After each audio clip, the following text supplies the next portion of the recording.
What's up, Green Bay Packers fans? Paul Brettel here. Welcome back, and as always, thank you for joining me. I'm the site editor over at Dairyland Express, where we cover the Packers, Brewers, Bucks, and Badgers. I also have a new article out every Monday and Friday over at Cheesehead TV.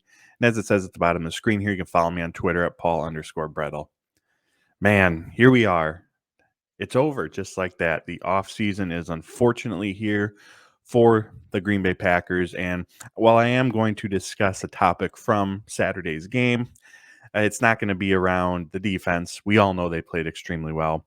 It's not going to be around the special teams. They did what the Packers special teams unit has done all season. And it's not going to be about Matt LaFleur's play calling or Aaron Rodgers' play on the field, both of which were subpar and big contributors to the Green Bay Packers losing that game.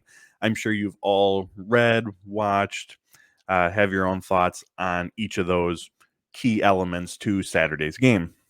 So what I wanted to discuss, and of course, I have my 3 Big Things article up at Dairyland Express that you can find where I cover those topics. But what I wanted to discuss today is another article that I posted on Tuesday over at Dairyland Express in regards to the offensive line. Because as I'm sure you're aware, before the game even started, there was some news along the offensive line that Bakhtiari wasn't playing, and Matt LaFleur rolled with a totally different offensive line configuration than what the Packers had played with all season. So before I dive into that, I just want to say anytime a team loses, there's going to be second guessing. And that's absolutely what we're doing right now when discussing the offensive line. Had they gone with a different combination, would things have played out differently? I don't know. I'm not going to sit here and tell you that it would have, but I think it's fair to wonder if that would have been the case. And again, second guessing, hindsight's 2020, looking back on whether or not going with an entirely new offensive line configuration, moving Billy Turner from right tackle to left tackle was the best decision in a playoff game and against a very good 49ers pass rush. Now, with that said, if anyone deserves, leniency or, the ability to go out on that limb, it's Matt LaFleur and Adam Stenavich. As we'll get into here in a second, the number of injuries that the Packers faced along the offensive line this season and the level of play that they were still able to maintain was incredible.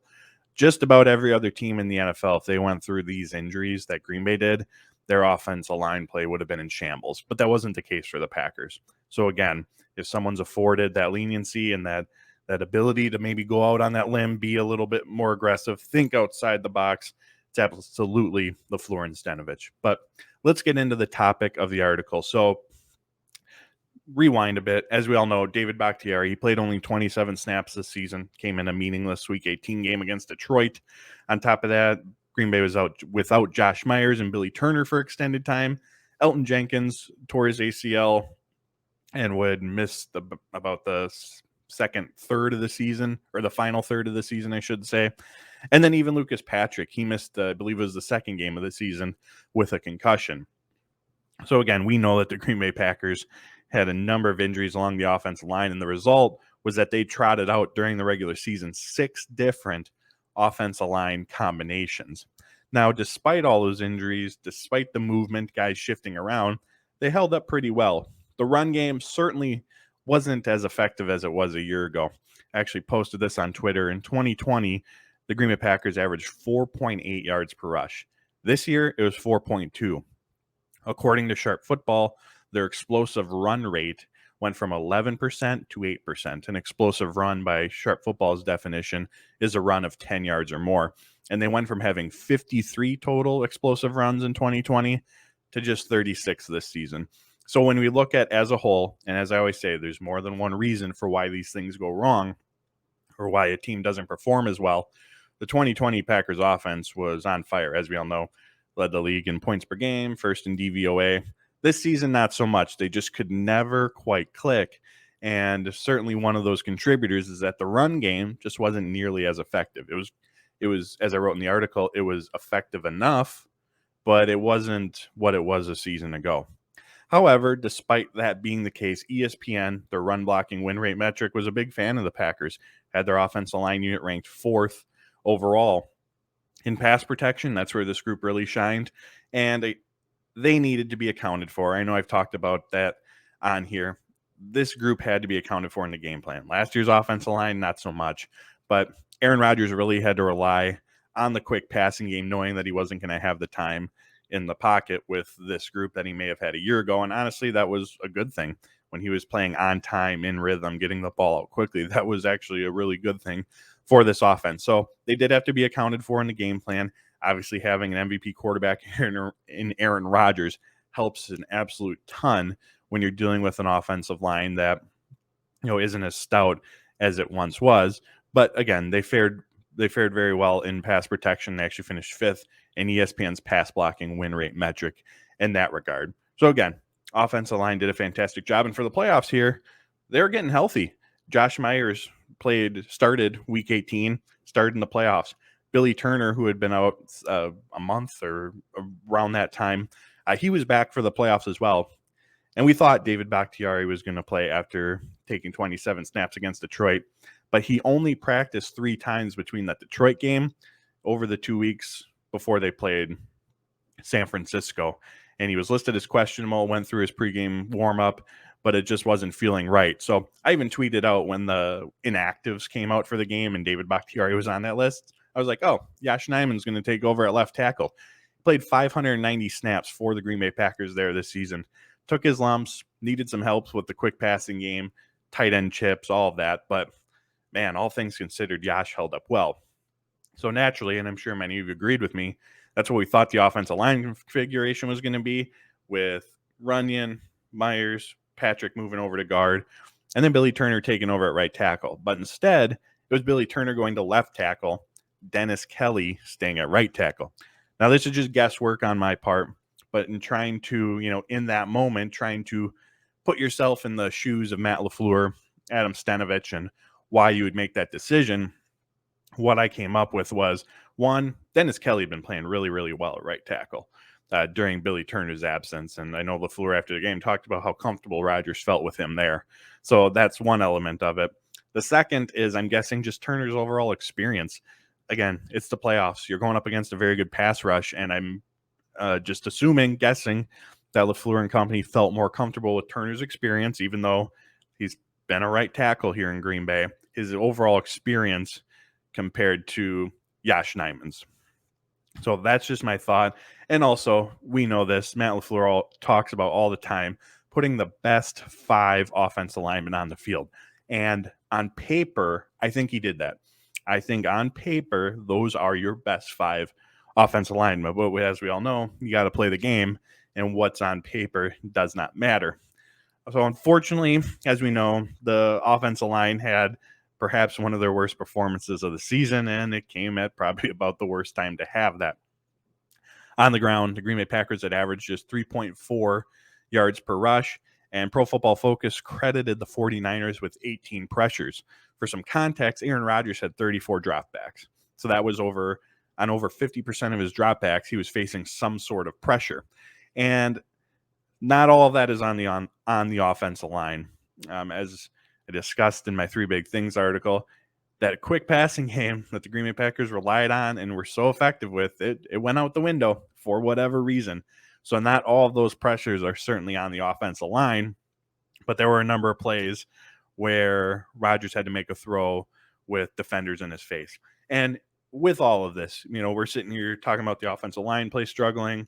LaFleur's play calling has been talked about. Aaron Rodgers' play has been talked about. Give credit to the 49ers defense. They did a terrific job of taking Davante Adams, or slowing Davante Adams, I should say, pressuring Aaron Rodgers, giving them some different looks, slowing the run game. 49ers defense absolutely deserves credit. It's a very, very good unit, as we saw, and their defensive front in particular is very stout, as the Green Bay Packers offensive line saw.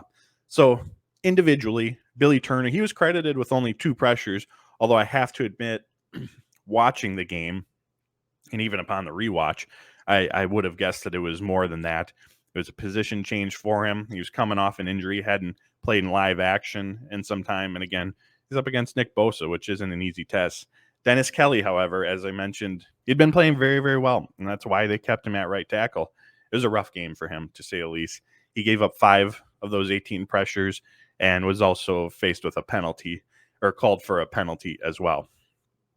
So one other thing I want to discuss here is the move for Billy Turner from right tackle to left tackle. It's easy to look at and go, oh, it's an offensive tackle. But it's not that. It's one of those things, like many things, that it's not as easily done as it is said.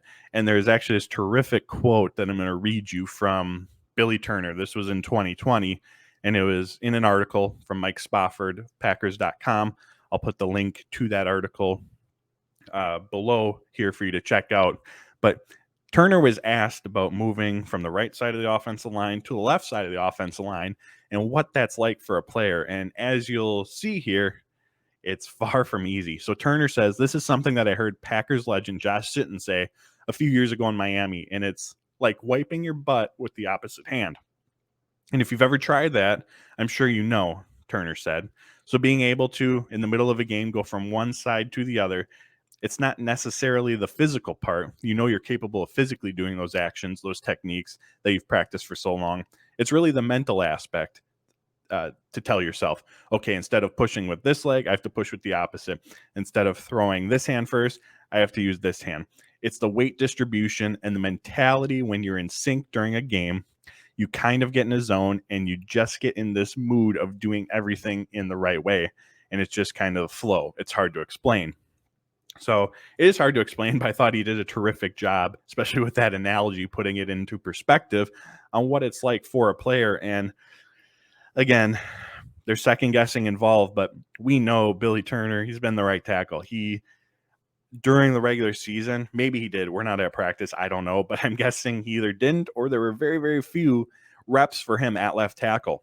LaFleur said on Monday during his press conference that the week following the Detroit game, so Green Bay's bye week, they still thought David Bakhtiari was going to be able to play. So that week, Billy Turner didn't take any practice reps at left tackle. So he only had about a week's worth of reps to get ready. And as that quote describes, again, that's not an easy move to make. So again, there's a lot of second guessing involved with this.